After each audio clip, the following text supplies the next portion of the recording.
तो कब बन जाते हैं हम पूर्ण धनी?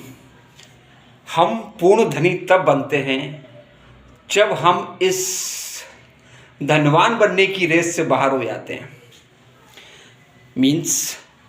मीन्स जब हमें धन पाने की कोई चाह नहीं होती है तब हम धनवान बन जाते हैं। वो कैसे? देखिए, धनवान होना, धनी बनना एक ऐसी दौड़ है कि जस्ट लाइक एक राउंड है, एक गोला है जिसका कोई फिनिशिंग पॉइंट नहीं है।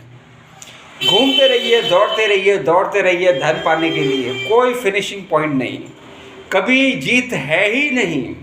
दौड़ते रहिए। लेकिन कुछ समझदार लोग होते हैं हमारे समाज में, वे इस चीज़ को समझ जाते हैं, वे इस दौड़ का हिस्सा नहीं बनते हैं। अगर बने भी हुए होते हैं तो एक निर्धारित समय पर वे अपने आप को उस रेस से बाहर कर लेते हैं। इसका यही तरीका है। आपको धनवान बनने के लिए खुद को इस रेस से बाहर करना पड़ेगा, क्योंकि इसका कोई फिनिशिंग पॉइंट नहीं है। देखिए, बड़े बड़े धनवान, जैसे आपकी नज़रों में धनवान, मेरे नज़रों में नहीं, अंबानी, अडानी, ये लोग तो लगे हैं अभी रेस में जारी हैं, कंटिन्यू हैं, दौड़ रहे हैं। आप भी दौड़ रहे हैं, हम लोग भी दौड़ रहे हैं। तो निश्चय ही वे लोग अभी धनवान नहीं हुए हैं, तभी तो दौड़ रहे हैं। अगर उनको वो प्राप्त हो जाता जिसकी चाह है तो उनकी दौड़ भी खत्म हो जाती। तो इसका कोई फिनिशिंग पॉइंट तो है नहीं। तो इसमें जीतता वही है जो अपने आप को इस रेस से बाहर कर लेता है। तो कौन लोग इस रेस से अपने आप को बाहर कर लेते हैं?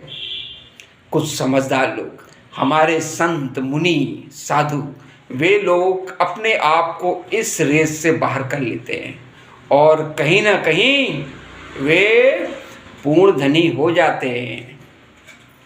ध्यान रखिएगा इस बात का। तो कौन लोग हैं धनी?